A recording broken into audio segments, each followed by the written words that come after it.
What's the good word, It's your boy DKB here. So the New York Jets offseason training activity schedule has been confirmed and released, and we now know the dates that OTAs and minicamps are going to begin, and we'll find out later on, I'm sure, which one of these practices, if not all of them, may be available to press, media, and fans. But let's break down some of these dates and some of what all of the actual offseason training activities are going to mean. So the first need to know date is going to be April 17th. That is the start of the voluntary 9-week program. At least for the New York Jets, the other teams around the NFL will have a similar date, minus those that have new head coaches, which I believe get to start about 2 weeks ahead of us, or at least in general 2 weeks ahead of where you would see most teams beginning their OTAs.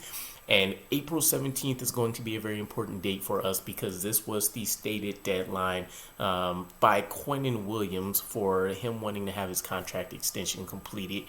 Now, is it going to be the end of the world if we don't have it done by then? No, but there are a number of things going on around the team this season where you want to have some of your core guys in the building to set the tone and let some of the newcomers know, or at least the guys that are returning, where we expect to be if we are expecting to make it to the Super Bowl, right? Super Bowl or bust with Aaron Rodgers potentially on the way, which is another huge reason that you want to have your guys, your captains, your main leaders of this team like Quinnen Williams there. Guys like Michael Carter, for example. Sauce Gardner has been vocal and has proven that he's elite at his position already. DJ Reed, the list can go on and on and on.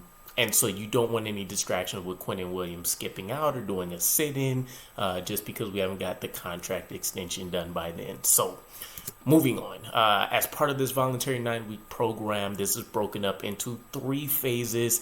In each phase, there's a certain level of activity, events, different things like that that can go on. So let's dive into those before we get into the rest of the dates. So Phase 1, this consists of only meetings, strength and conditioning, and physical rehabilitation, and this will occur within the first 2 weeks of April 17th.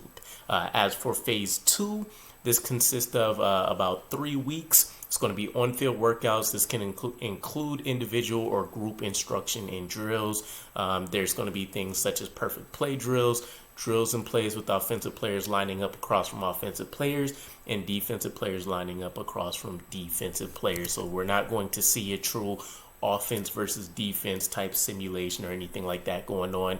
Consider this more so like walkthroughs almost, in a way that teams do before they go out for game days to make sure everybody's prepped and on their P's and Q's.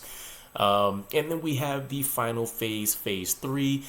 This will be for about 4 weeks, and this will be where teams can conduct a total of 10 days of organized team practice activities, aka OTAs.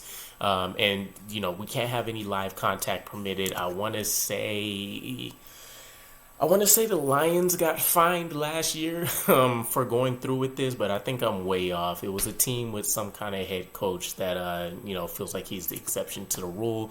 But you're going to see things like 7-on-7s, 9-on-7s, and 11-on-11 drills that can be completed at this time. So this is where things start to heat up a little bit. You can kind of get the juices flowing and, simulate some real game environments, as traditionally, if you have a newer head coach, or at least a guy maybe with the new offensive defensive coordinator, you'll be seeing a lot more installs, and this will give them a way to kind of go from theory and all of that kind of stuff in the classroom to practical out on the field. Now, jumping back into some of the dates, we're going to see our OTAs. We have May 22nd and 23rd, May 25th, May 30th and 31st, June 2nd,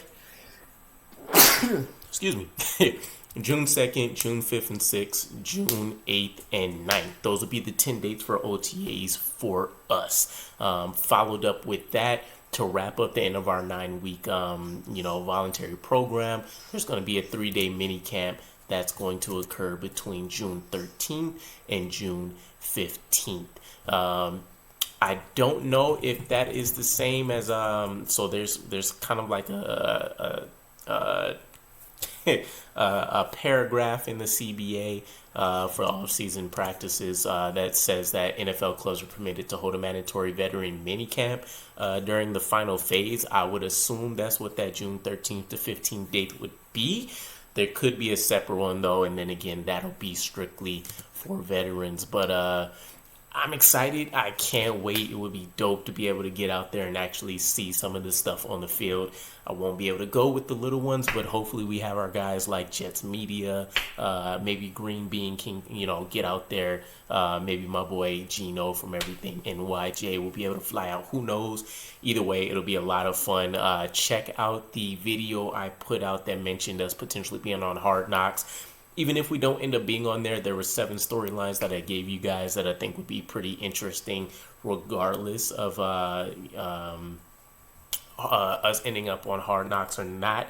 It would be something for us to be aware of. But let me know if there's anything in particular you guys are interested in about OTAs, and let me know if you're expecting Quentin Williams' contract to get done by then. Otherwise, appreciate you guys and the support as always, and I'll catch you again. Peace.